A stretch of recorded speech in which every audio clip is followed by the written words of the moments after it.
Hey guys, Taki here. Even though this boasts improved rendering quality than you can get on official hardware in handheld mode, this is not a Nintendo Switch. And before Nintendo strikes me down, this is not emulation. It's not a Steam Deck, an ROG Ally, a high-end Android phone, or a low-end Linux handheld. It can be whatever you want, with a few exceptions. This video is nominally a review of the device that you see now, but even if you have no interest in buying one, it's really a video on how to make meaningful improvements in a product from one generation to the next based on consumer feedback. So let's start by going over the features of this. Right now, I have this set up as a Nintendo Switch. My OLED Switch is docked off screen right now, and it's sending a docked signal to this screen, which means that we're playing Tears of the Kingdom at 1080p. The bump in resolution is quite striking for this game, and I think it looks better than it normally does. This is a mode that we had on the first version of this solution, and it has all of the same limitations that this technology has, where you essentially have to be in the same room as the device that is broadcasting the signal. You don't necessarily have to be in a direct line of sight as long as the signal can bounce to where you are, but you do need to be in the same room up to 100 feet or 30 meters. This is not the best solution for a lot of situations, and I would take a long HDMI cable over doing something like this most days of the week, even though this does work very well. Thankfully, they've made some meaningful improvements this time around. The star of the show is still the amazing 7-inch 1080p panel with 500 nits of peak brightness and almost full coverage of the sRGB color gamut. This is the same panel that's in the Logitech G Cloud, and it's one of the best screens that's currently available in any handheld device on the market. Nintendo uses a few different panels, but let's see how it compares to the best one, the OLED Switch. We will start by looking at the equipment screen on both screens with a slight pan. Both screens are at max brightness. It's not that easy to tell the difference between the rendering resolution at the distance that I need to film the OLED screen, but I can see an improvement in person. Our next example is out in the field, again with a simple pan around the scene. The improvement is again in the fine details.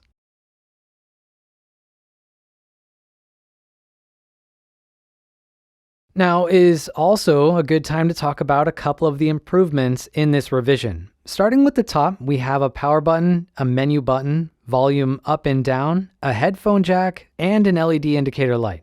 In the middle, we have our air exhaust, which we will talk about more in just a bit. To the side of that, we have PD charging, and this revision supports improved charging up to 18 watts. The remaining ports are all new. We have a USB 3.1 port, which allows us to do DP video input, as well as some other cool things. The final port is one that was removed from the original device before it launched, and it is HDMI input. I'll show how both of these work in different situations later in the video. On the bottom, we have a set of stereo speakers, and the sound from them is quite decent. The first version only had a mono speaker, and it wasn't that good. The only important addition to the back is the air intake for the fan. They also adjusted the position of the wireless HDMI transmitter cutout in this CNC shell to keep it farther away from your hands. Internally, the only other important change is that we have a slightly smaller battery at 7,000 milliamp hours. In terms of wireless pairing, right now it isn't paired because I have it turned upside down.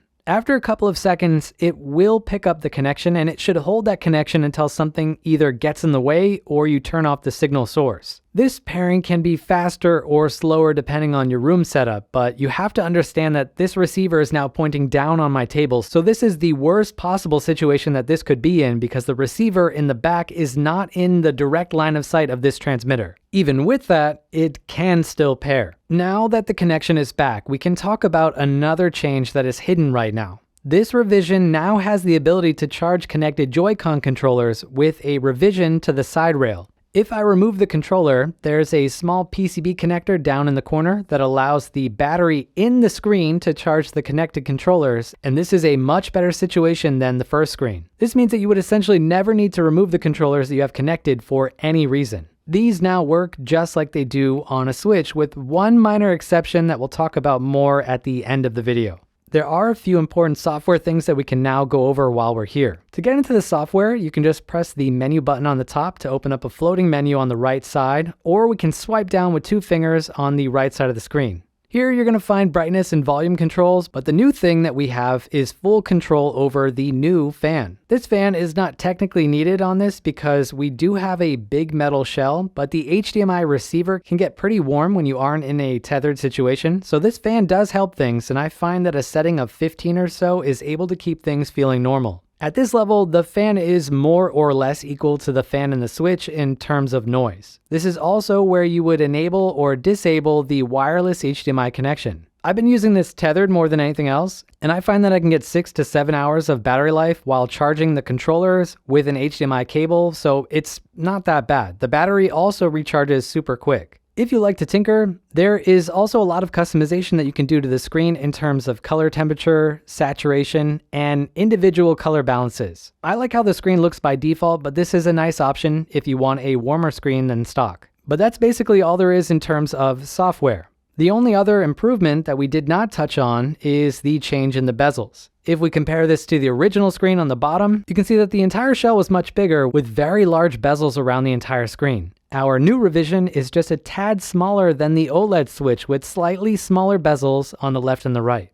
But that's enough about all of that. Let's now go over a bunch of use cases for this screen so you can see how it would be used. The first use case would be to use this as a PC handheld for some hardware that you already have. Maybe you already have a really powerful gaming computer in your room and you want to game on a smaller portable screen that looks good in a couch setting. The easiest way would be to just use a long HDMI cable to make this a second screen for your computer. When you have the correct HDMI cable or HDMI adapter, just plug it in like this and it will act as a normal screen and everything else should just work. For the controllers that I'm using, I also need to use an adapter that comes with the screen. It's just a USB adapter that will turn both controllers into a single wireless Xbox 360 controller. This is the easiest way that you could use this across a variety of devices. Pairing the controllers to the receiver is the same whether they are official ones or aftermarket. You will start by pressing the button on the other side of this adapter, and then you will pair one of your controllers to it. After you do that, you will start pairing the second controller. Once that's done, they will be registered as a single controller, and you shouldn't have to repeat this pairing process again unless you break the pair by using them with a real switch when you are done. The second way that you can use this screen is over a Type-C cable if you have a device that is capable of doing DP video out over Type-C. The cool thing about this connection, and why this would be my preferred way, is that this also gives us touch input. It's not perfect, but it is a decent option in a pinch. The final way that you can connect this to a PC is with a dongle, and there are a few ways that you can go about this. If you don't care about sending over touch, you can just plug this in and power it with external power. In this way, the screen will work just as it did before, but you cannot use touch. If you want touch, power the transmitter with a USB cable that is connected to the PC, and you will have wireless touch support. It's not as smooth as it was with the USB cable, but it does work. But I do have to mention that this is not the ideal situation because I do have this lying down flat on a table right now. Anyway, those are the 3 ways that you can connect this to a PC. Our next example is to use this with an Android phone, and this one kind of requires a bit of a walkthrough because my setup is super convoluted. I have a phone that can do DP video out and USB host at the same time. This is the Red Magic 8S Pro, and it's connected via a Type-C cable to this dock. This isn't the only one that can work with this, but it's the only one that would allow me to do other stuff that I wanted to demonstrate. On this dock, I have the receiver for the controllers connected, and they both automatically paired from the last time I was using them with the PC. I have a USB cable connected to the screen to feed touch input back to the phone. Unfortunately, I was not able to get this to send video and touch over USB. If I unplug the HDMI cable, the screen will shut off, but I can still use this as a touchpad. It's strange that it works like this even with the screen off. The USB cable could be removed, but it makes it a bit easier to navigate the desktop mode on this phone. One of the best uses for something like this would be to play Android games on a bigger screen with the power and active cooling that we have on the phone itself. The benefit is that you could do all of this without wires and still have the ability to use the controllers. Since this phone also supports screen mapping, you would be able to map the controllers to support some Android games. The only problem is that the right joystick mapping is a little jank right now in the built-in software, so you would need to use a third-party app. If you don't, you won't be able to turn your camera around, which is an oversight with the stock software. You also can only map controllers to the screen when you are mirroring the phone screen, so you won't be able to take advantage of the entire panel that we have. Hopefully, stuff like this gets improved in the future because this is a cool option for phones like this. I already showed this working on a Switch earlier in the video, but I think this is one of the best ways to use this screen. If you have an older modded Switch, you could overclock it while it's docked to get improved FPS in heavier Switch titles, while also having improved rendering quality in handheld mode. My favorite way to use this is with an HDMI cable. The best part about using this with a Switch is that you won't need an adapter for the controllers. They will connect directly to the Switch that's docked while they charge with the wireless screen. This doesn't make a whole lot of sense to do with an OLED Switch since that already has a good screen,